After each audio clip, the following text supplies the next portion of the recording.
कि आम आदमी पार्टी का जो road map for Indian Muslims था वो मैंने बनाया और उस पर आम आदमी पार्टी ने बिल्कुल अमल नहीं किया। जिस तरीके से मजलिस के ऊपर इल्ज़ाम ये लगता है, लोग कहते हैं कि ये बीजेपी पार्टी की बी टीम है, बीजेपी के लिए काम करती है, इलेक्शन में उसी को मदद पहुंचाने का काम करती है। कैसे लोगों का जो है ये नज़रिया ठीक करेंगे आप? ये जो पार्टियां मुस्लिम वोटों को अपना बंधुआ, गरीब और बेसहारा वोट समझती थी या ये समझती थी कि हमारे अलावा ये जाएंगे कहाँ, तो उनको पेट में भी दर्द है, उनको बेचैनी भी है। अभी तो इल्ज़ाम इन्होंने कुछ नहीं लगाए, अभी आप देखते जाइए जैसे जैसे इलेक्शंस नज़दीक आएंगे ये लोग और इल्ज़ाम की बारिशें करेंगे, बौछार करेंगे। अब हम घरों में तो खूब बोलते हैं, ड्राइंग रूम में बोलते हैं, अपने गलियों में एक दूसरे के गिरहवान पकड़ लेते हैं और एक दूसरे को बेइज्जत करते हैं, लेकिन जहाँ ऐवानों का नंबर आता है तो वहाँ हमारी ज़बान पे लकवा मार जाता है। जब आपका नंबर असेंबली में और पार्लियामेंट में आए तब बोलिए आप, और आंखों में आंखें डाल के बोलिए। जैसे मिसाल के तौर पर राबिया सैफी का केस देख लें आप और निर्भया का केस देख लें। निर्भया एक रेप होता है, मर्डर होता है और उसके साथ पूरा देश खड़ा हो जाता है और देश की बेटी को सब लोग इंसाफ दिलाते हैं और सारे सेकुलर पार्टीज उसमें आ जाती है। जैसे ही राबिया सैफी का मर्डर होता है तो वो जो नाम निहाद सेकुलर पार्टीज हैं उसमें आम आदमी पार्टी के मुखिया केजरीवाल, जिन्होंने निर्भया के केस में आसमान सर पर उठा लिया था, वो उसके मिलने तक नहीं जाते, उसके माँ बाप से दो बोल हमदर्दी के नहीं बोलते, दो लफ्ज का ट्वीट नहीं करते। ये सबसे बड़ी पार्टी कांग्रेस, वो हाथरस हत्याकांड में यानी गुड़िया के जो हत्याकांड हुआ उसमें तो वो पैदल तक जाने को तैयार थे उससे मिलने के लिए और पुलिस की लाठी डंडी खाने को तैयार थे। लाठी डंडा खाया दोनों बहन भाइयों ने, और राहुल गांधी ने भी और प्रियंका गांधी ने भी। लेकिन उनके घर से बहुत ही नजदीक राबिया सैफी का ऐसा हत्याकांड हो जाता है, उतने मिलने का उनके पास वक्त नहीं है। क्यों? क्योंकि वो मुसलमान। तो हम तो सिर्फ मुसलमानों पर डिपेंड है नहीं, ना सिर्फ मुसलमानों की बात कर रहे हैं। हाँ, मुसलमान चूंकि सबसे ज्यादा जुल्म का शिकार है, बीजेपी का भी और नाम निहाद सेकुलर पार्टीज का भी, उसे दोनों ने मारा है। तो जाहिर बात है उसकी आवाज़ उठाना इस वक्त ज़्यादा ज़रूरी है और ज़ोर से ज़रूरी है, तो हम उसकी पूरी ज़ोर से उठाना चाहते हैं। इत्तेहादुल मुस्लिमीन का मतलब ये कतई नहीं है कि सिर्फ मुसलमान, इसमें वो सब लोग आते हैं जो कि मौजूदा सियासत से हाशिए पे चले गए। सच्चर कमेटी की रिपोर्ट एक ऐसा डॉक्यूमेंट है जो हिंदुस्तानी मुसलमानों का सोशली, पॉलिटिकली, इकोनॉमिकली और उनका रिलीजियसली, यानी जो भी उनके पैरामीटर्स हैं उनके बारे में वो एक स्टडी और एक आंकड़ा पेश करती है। जैसे ओखला है, ओखला में अनथराइज होते हुए भी, सिलम की कैटेगरी में होते हुए भी यहाँ का रेट जो न्यू फ्रेंड्स कॉलोनी और जसोला की जो नंबर 1 की कॉलोनियाँ हैं उनके रेट से भी कहीं कहीं ज्यादा है। अभी तक 2014 तक यूपीए 2 रही, उसने कोई काम नहीं किया। 2014 के बाद तो अब इनसे क्या उम्मीद रखेंगे आप? ये तो फासिस्ट गवर्नमेंट है, ये तो मुसलमानों के वजूद की दुश्मन है, ये तो सीए एनआरसी लाती है, इसलिए लाती है ताकि इनको इनकी शरीयत पे ही एक सवालिया निशान लगा दिया जाए। अपने लोगों की टांग खींचना छोड़िए, अपने आप को जातों में, बिरादरी में, खानों में मत बांटिए। इस वक्त आपके वजूद का, आपकी हैसियत और आपकी शहरियत का सवाल है और आपकी नस्लों की बका का सवाल। तो इस नहीं, देखिए, मजलिस ने राबिया सैफी के मामले को रोड से लेके, प्रदर्शन से लेके, कैंडल मार्चेस से लेके, कॉन्फ्रेंसेस, इंटरव्यू से लेके सब कुछ कर दिया है और करती रहेगी। करप्शन केस से उसको शिकार बनाया गया है। अब चूंकि दिल्ली सरकार अपने सिविल डिफेंस को बचाना चाहती है, रविंद्र सिंह मेहरा, वो जो रेड हैंडेड पकड़ा गया 25 अगस्त को, और चूंकि ये लड़की उसकी पीएस थी या पीए थी और उसका सारा जो चालान का पैसा आता था और वो जो वाई करता था नंबर 2 की, वो सब इसके पास रहता था, इसके पास सारा कुछ जानकारी थी। और 25 को वो पकड़ा जाता है, 26 को इसका मर्डर हो जाता है, ऑन ड्यूटी गायब हो जाती है और 27 को नाटकीय ढंग से एक सिविल डिफेंस का ही कर्मी जाके सरेंडर कर देता है।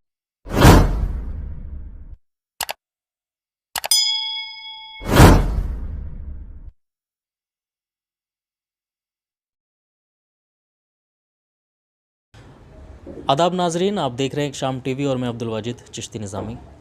ख़ास मुलाकात में आज मेरे साथ मौजूद हैं मजलिस इत्तेहादुल मुस्लिमीन के दिल्ली सदर कलीमुल हफीज़ साहब। सबसे पहले तो आपका शुक्रिया अदा करूँगा कि आपने हमें वक्त दिया। आपका भी शुक्रिया मुझे मौका देने के लिए। जिस तरह सियासत जो है तेज़ होती जा रही है और यूपी में भी इलेक्शन का जो है माहौल गर्म है, दिल्ली में एमसीडी इलेक्शन का जो है दौर शुरू होने जा रहा है, सियासी मुद्दों पर ही मैं आपसे बात करूंगा आज।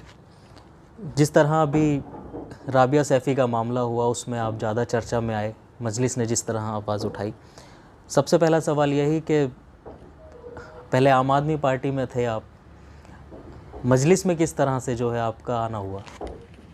देखिए, ये मैं कई इंटरव्यूज़ में बता चुका हूँ कि आम आदमी पार्टी का जो road map for Indian Muslims था वो मैंने बनाया और उस पर आम आदमी पार्टी ने बिल्कुल अमल नहीं किया। ये 2014 में किया। उसके बाद 5 साल के बाद फिर अरविंद केजरीवाल साहब को मैंने एक अपना प्रपोज़ल दिया कि जिस तरह से तेलंगाना में गरीब मुसलमान और दलितों के लिए मजलिस के ताउन से केसीआर हुकूमत ने 250 रेजिडेंशियल स्कूल, इसमें फ्री खाना, रहना, पढ़ना है, ऐसे बनाए हैं।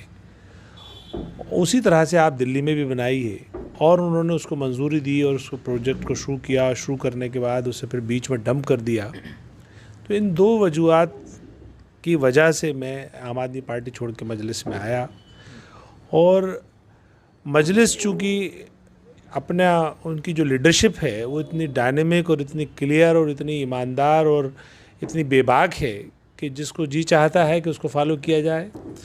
और उनकी जो आइडियोलॉजी और जो पॉलिसीज़ हैं वो इतनी स्पेसिफ़िक है, ख़ास तौर से अक़लियतों के में मुसलमानों के लिए और गरीब और दबे कुचले वर्ग में दलितों के लिए। और यही 2 तबके दिल्ली में हाशिए पर हैं जिनको सियासी कोई नुमाइंदगी नहीं दी है इन सब पार्टियों ने। तो क्योंकि वहाँ सियासी खला है, पॉलिटिकल वैक्यूम है, तो उसको पुर करना भी ज़रूरी है। तो वो मजलिस उस पर काम उसको पुर कर सकती है, इसलिए मैंने मजलिस ज्वाइन की। जिस तरीके से मजलिस के ऊपर इल्ज़ाम ये लगता है, लोग कहते हैं कि ये बीजेपी पार्टी की बी टीम है, बीजेपी के लिए काम करती है, इलेक्शन में उसी को मदद पहुंचाने का काम करती है। कैसे लोगों का जो है ये नज़रिया ठीक करेंगे आप? नहीं, ये तो अब लोगों ने इसको रिजेक्ट कर दिया और जाहिर बात है कि जो पार्टियां मुस्लिम वोटों को अपना बंधुआ, गरीब और बेसहारा वोट समझती थी या ये समझती थी कि हमारे अलावा ये जाएंगे कहाँ, तो उनको पेट में भी दर्द है, उनको बेचैनी भी है और वो इस तरह के नैरेटिव्स गढ़ते हैं। सच्चाई ये है कि ये 2 तबके, मुस्लिम और दलित, इनकी जब कोई आवाज़ नहीं उठा रहा है तो अगर मजलिस इनकी आवाज़ उठाएगी तो जाहिर है इनके वोट भी लेगी। जब इनके वोट लेगी तो किसी के हिस्से में से कटेंगे, जिसके हिस्से में से कटेंगे उसको तकलीफ़ होगी। जब वो तकलीफ़ वो बयान करने का उसका तरीका यही है कि वो इल्ज़ाम लगाए और बेबुनियाद इल्ज़ाम लगाए।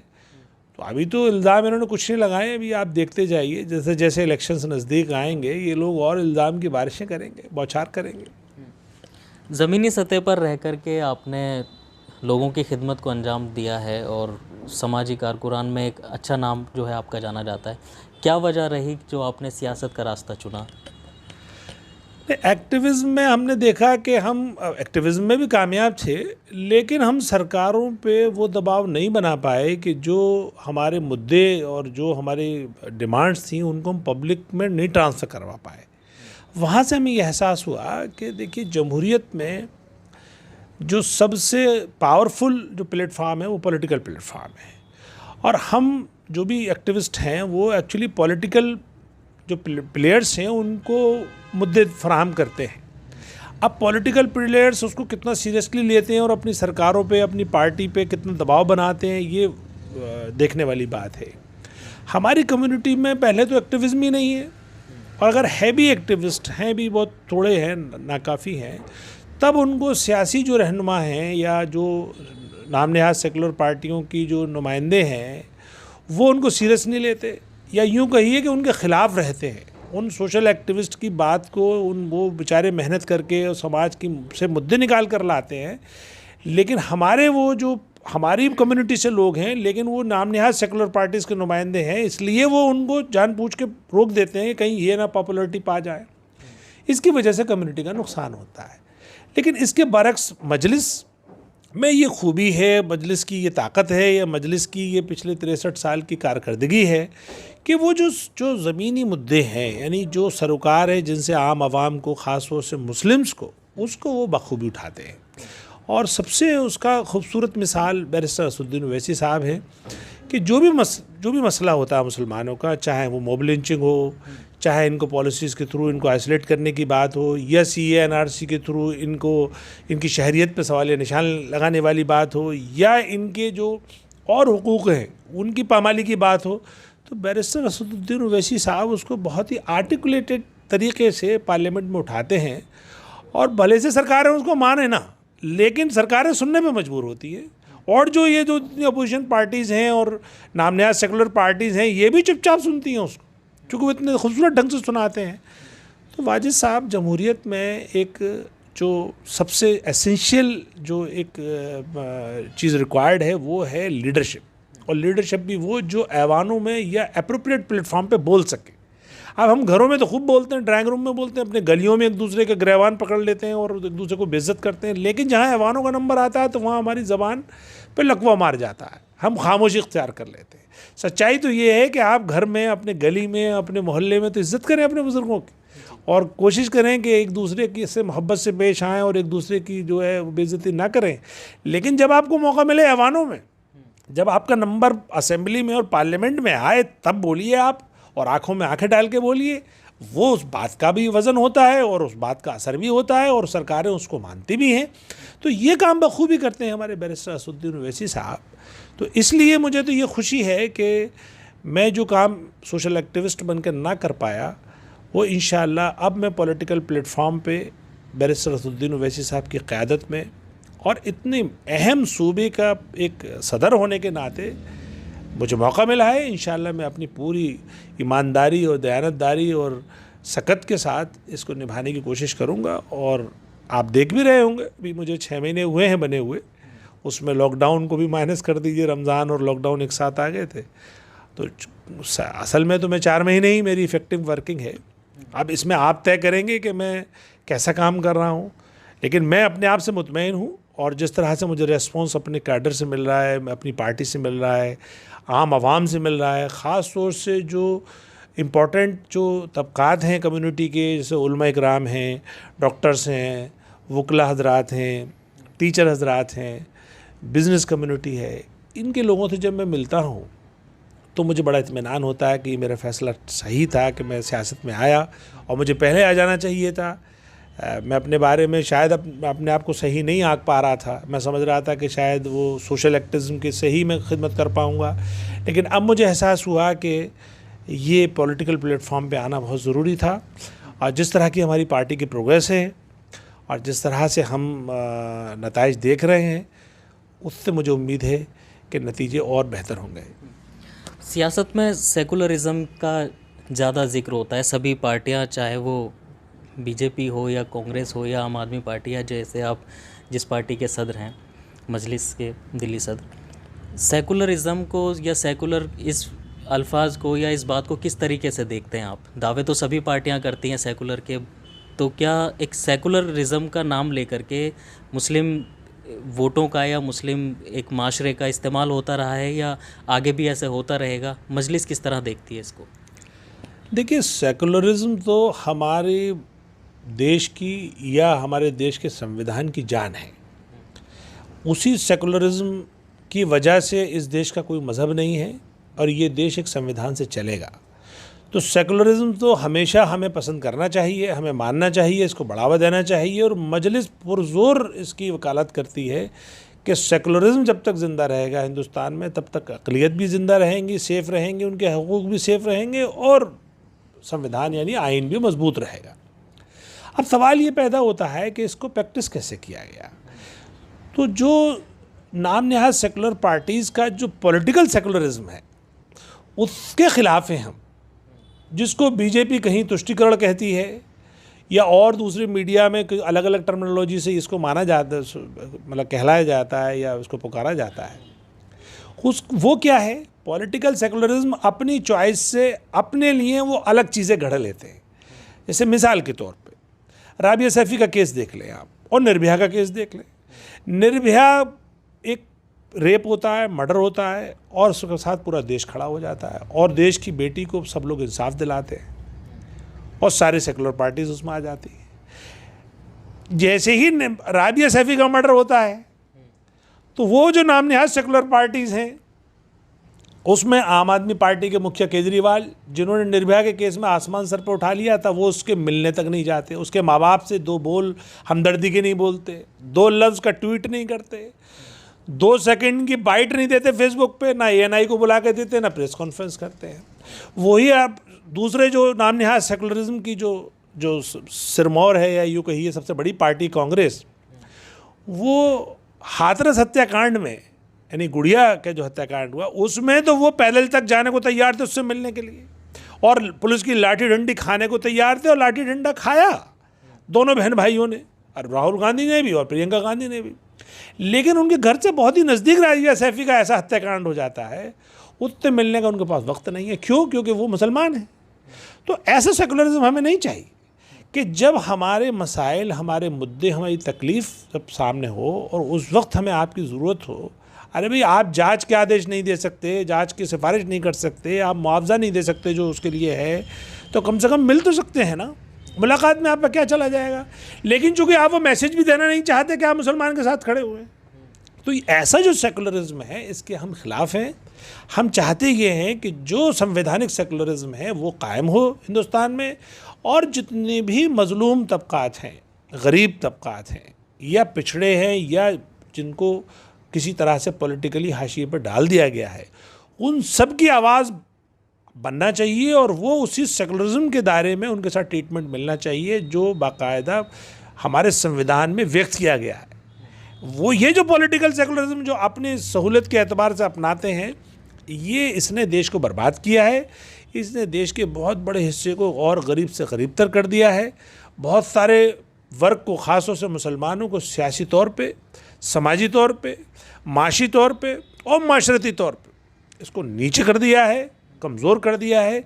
हम वहाँ से इस पूरे इन सारे तबकात को ऊपर उठाना चाहते हैं, और उसी सेकुलरिज्म, जाहिर बात है हम आइन के साथ आएंगे तो उसी सेकुलरिज्म को मजबूत करते हुए आएंगे, और इसी सेकुलरिज्म के थ्रू जमहूरियत भी मजबूत होगी। यही हमारी पार्टी यानी AMIM का बुनियादी मकसद है। मजलिस के नाम से लगता है कि मुस्लिम पार्टी है, तो क्या मुस्लिम की ही क़यादत इसमें रहेगी, मुस्लिम लोगों की ही आवाज़ उठाएगी?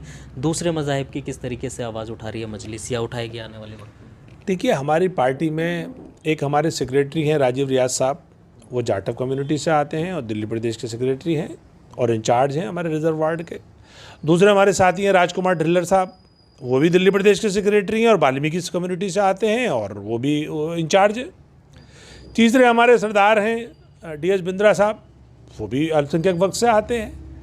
सवाल ये है, वो भी जॉइंट सेक्रेटरी है। सवाल अब ये है कि अगर हम अपनी स्टेट में उनको रिप्रेजेंटेशन दे रहे हैं और आने वाले चुनाव में हम उनको पूरा मौका देंगे चुनाव लड़ने का, तो हम तो सिर्फ मुसलमानों पर डिपेंड है नहीं, ना सिर्फ मुसलमानों की बात कर रहे हैं। हाँ, मुसलमान चूँकि सबसे ज़्यादा जुल्म का शिकार है, BJP का भी और नाम निहाद सेकुलर पार्टीज़ का भी, उसे दोनों ने मारा है, तो जाहिर बात है उसकी आवाज़ उठाना इस वक्त ज़्यादा ज़रूरी है और ज़ोर से ज़रूरी है, तो हम उसकी पूरी ज़ोर से उठाना चाहते हैं। और एक और बात है कि सारे समाज की अपनी लीडरशिप है, सारे समाज ने अपने सियासी जो स्पेस है हिंदुस्तान में उसमें अपना एक छोटा सा निश निकाला हुआ, सब ने, सबकी लीडरशिप है।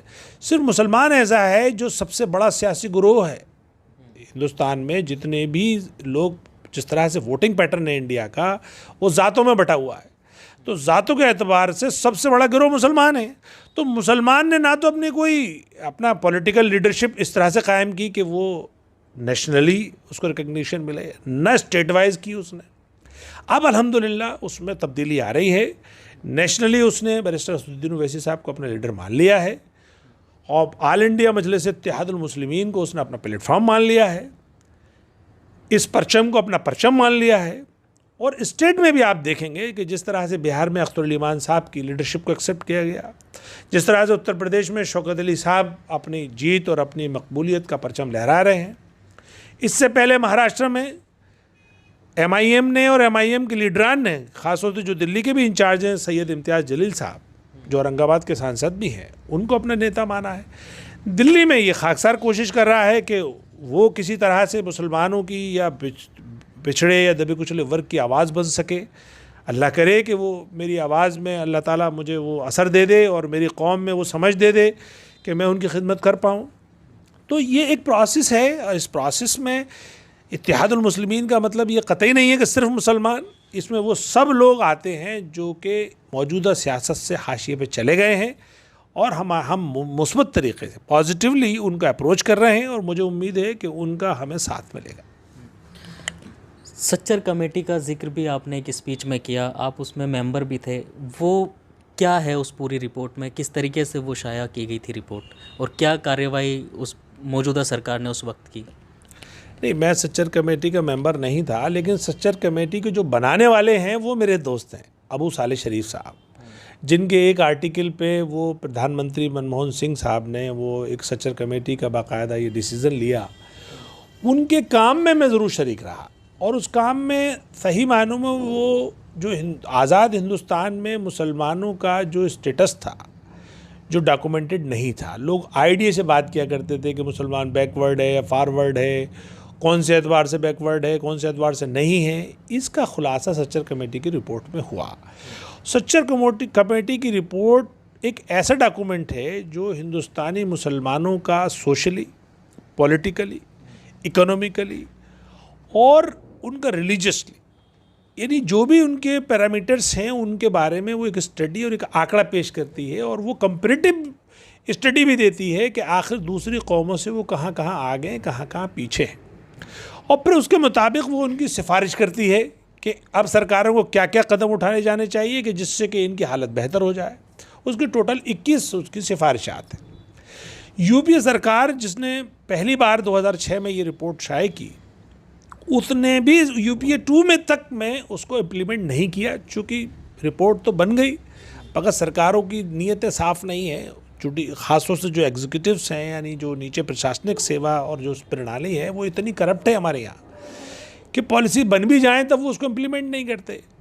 और ख़ुद मुस्लिम कम्युनिटी में चूँकि एक्टिविज़म कम है और सोशल जो नेचुरल लीडरशिप नहीं है, पॉलिटिकल लीडरशिप नहीं है, इसलिए वो उसको ग्रैब नहीं कर पाते, और वो जो एग्जीक्यूटिव्स है यानी कि जो प्रशासनिक सेवा है उस पर दबाव नहीं बना पाते, तो इसलिए भी वो पॉलिसी नहीं मतलब इम्प्लीमेंट नहीं हुए।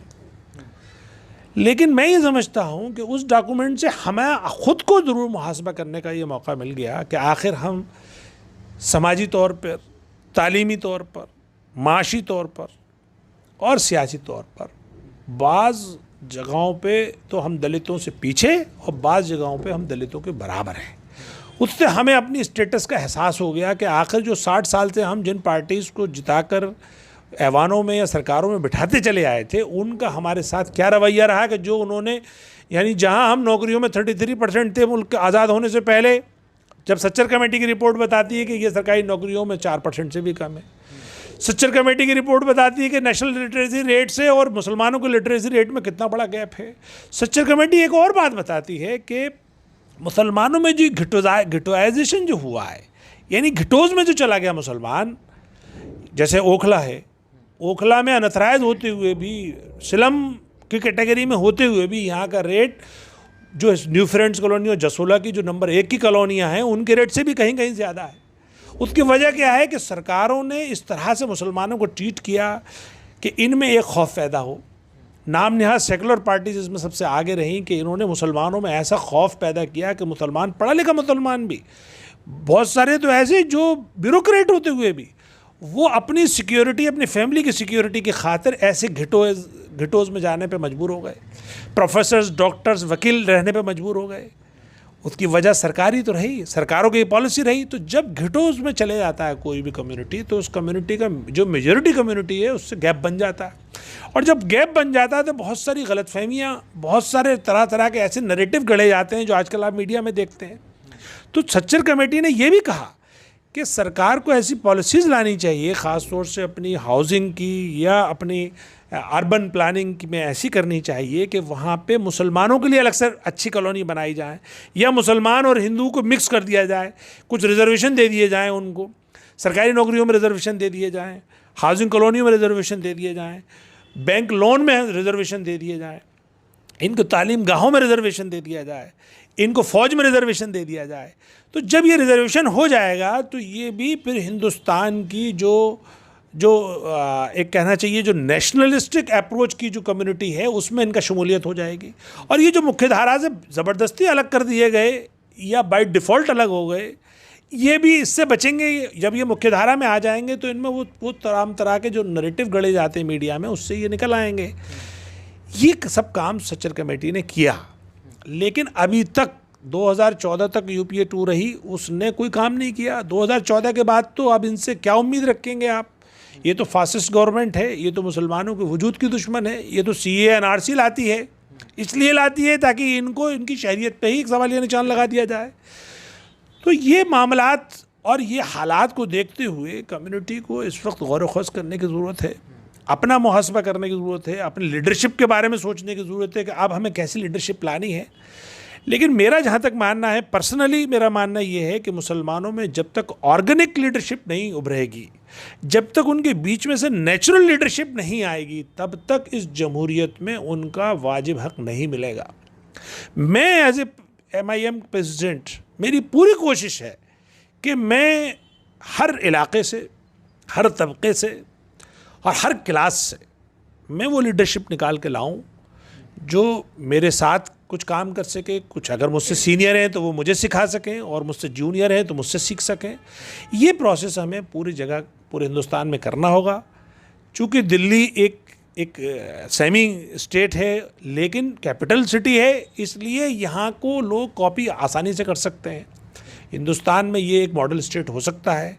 तो आपके चैनल के तवस्सुस से ये मेरी आपके नाज़रीन से रिक्वेस्ट है कि अब ये वक्त आ गया है, चूँकि आप ज़्यादा तकलीफ़ में गुज़र रहे हैं, कि आप अपनी हैसियत को, अपने मामलात को, अपने हालात को ख़ुद पहचानिए, उसका मुहासबा कीजिए। अपनी लीडरशिप के बारे में आप ख़ुद सोचिए कि आपके यहाँ जो लीडरशिप है, क्या ये वाकई आप लोगों में से है? अगर ये वाकई आप लोगों में से नहीं है तो आप अपने लोगों में से लीडरशिप निकालिए, उभारिए। आप अपने को कब तक बुरा कहते रहेंगे? जब तक आप अपनी सोसाइटी में ये माहौल पैदा नहीं करेंगे कि वहाँ से ऑर्गेनिक लीडरशिप पैदा हो, तब तक आपके मसाइल का ऑर्गेनिकली हल नहीं होगा।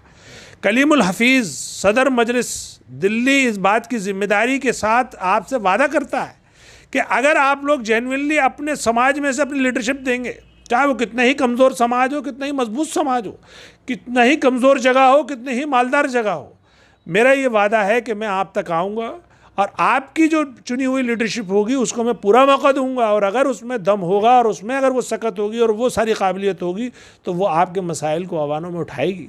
और इसी मकसद के साथ मजलिस और कलीमुल हफीज़ रात दिन एक किए हुए हैं। मुझे उम्मीद है अल्लाह की ज़ात से कि अल्लाह ताला ने हमें ये मौका दिया है और आपकी खिदमत करने का मौका दिया है, तो मैं समझता हूँ अल्लाह ताला आपके दिल में भी वो बात डालेगा कि आप हमारी खिदमत को कबूल फरमाएँ और आप अपने तहीं, अपने समाज के तहीं और अपने ख़ानदान और मोहल्ले के तहीं भी आप ज़रा संजीदा हो जाएं, ज़िम्मेदारी का एहसास कराएं हमें, और अपने यहाँ से मेहनत करके, और या बुराइयाँ और कमियाँ निकालना छोड़िए, अपने लोगों की टांग खींचना छोड़िए, अपने आप को ज़ातों में, बिरादरी में, खानों में मत बांटिए। इस वक्त आपके वजूद का, आपकी हैसियत और आपकी शहरियत का सवाल है और आपकी नस्लों की बका का सवाल है। तो इसलिए इस वक्त आपकी ज़िम्मेदारी और बढ़ जाती है कि आप पहले से ज़्यादा मेहनत करें, बुराइयों से ज़्यादा अच्छाइयों पर नज़र रखें, अपने जो मौजूदा लीडर हैं उनकी भी बुराइयों को नज़रअंदाज करके उनकी अच्छाइयों को ऊपर उभारें, और ख़ास तौर से जो जिनको आपने पहले से चुन के भेजा हुआ है उनसे सवाल करें, और अगर वो आपके सवाल का जवाब न दें या आपको मुतमईन ना करें तो आप उनका मुतबादिल तलाश करें। यही किसी प्रोग्रेसिव समाज की या किसी समाज को अच्छा बनाने की एक कोशिश हो सकती है। मैं तो यही चाहूँगा आप मेरे लिए भी दुआ करें, और अल्लाह ताला से मैं भी दुआ गो हूँ कि अल्लाह ताला से मुझसे जो अल्फाज निकलवा रहा है इसे कहने से और आपके सुनने से ज़्यादा अमल करने की तौफीक अता फरमाए। राबिया सैफ़ी का जिस तरीके से मामला हुआ, मजलिस किस तरीके से आवाज़ उठाने के लिए लगातार तैयार है इस मामले में? नहीं, देखिए, मजलिस ने राबिया सैफ़ी के मामले को रोड से लेके, प्रदर्शन से लेके, कैंडल मार्चेस से लेके, कॉन्फ्रेंसेस, इंटरव्यू से लेके सब कुछ कर दिया है और करती रहेगी। चूँकि मजलिस का काम ही यही है कि वो हर मजलूम की आवाज़ बने, और वो तो एक बच्ची है हमारे समाज की, और उसकी निर्मम हत्या और ऐसा एक बड़े करप्शन केस से उसको शिकार बनाया गया है। अब चूँकि दिल्ली सरकार अपने सिविल डिफेंस को बचाना चाहती है, दिल्ली सरकार चाहती है कि वो अपने SDM, अपना जो उसका एग्जीक्यूटिव मजिस्ट्रेट है रविंद्र सिंह मेहरा, वो जो रेड हैंडेड पकड़ा गया 25 अगस्त को, और चूंकि ये लड़की उसकी पीएस थी या पीए थी, और उसका सारा जो चालान का पैसा आता था और वो जो उगाही करता था नंबर 2 की, वो सब इसके पास रहता था, इसके पास सारा कुछ जानकारी थी। और 25 को वो पकड़ा जाता है, 26 को इसका मर्डर हो जाता है, ऑन ड्यूटी गायब हो जाती है, और 27 को नाटकीय ढंग से एक सिविल डिफेंस का ही कर्मी जाके सरेंडर कर देता है। तो ये बहुत बड़े एक साजिश का, बहुत बड़े करप्शन का, खासतौर से सिविल डिफेंस में जो बड़ा करप्शन चल रहा है। और अभी मुझे मालूम हुआ है कि जो सिविल डिफेंस में इस तरह के चालान की उगाही कर रहे थे स्टाफ, वो 100 स्टाफ है, वो सबको दिल्ली सरकार ने बिठा दिया है घर में, और उनकी जगह पे नए स्टाफ को लाया गया है। तो ये एक बहुत बड़े साजिश का एक इशारा है, और इसे दिल्ली सरकार फंसती हुई नज़र आ रही है। इसलिए दिल्ली सरकार का मुखिया राबिया सैफी से के परिवार से मिलने भी नहीं गया है, और सिविल डिफेंस का कोई बड़ा अधिकारी इस पर बयान नहीं दे रहा है, जबकि उनका एक अधिकारी सिविल रेड हैंडेड है। तो देखिए, ये मसला बड़ा है, इसको हम अभी छोड़ने वाले नहीं हैं। अभी हम इस पर बहुत जल्दी प्रेस कॉन्फ्रेंस करने वाले हैं, और फिर देखते हैं कि हम इस मुद्दे को कहाँ किस तरीके से हम इनको मजबूर करेंगे सरकारों को।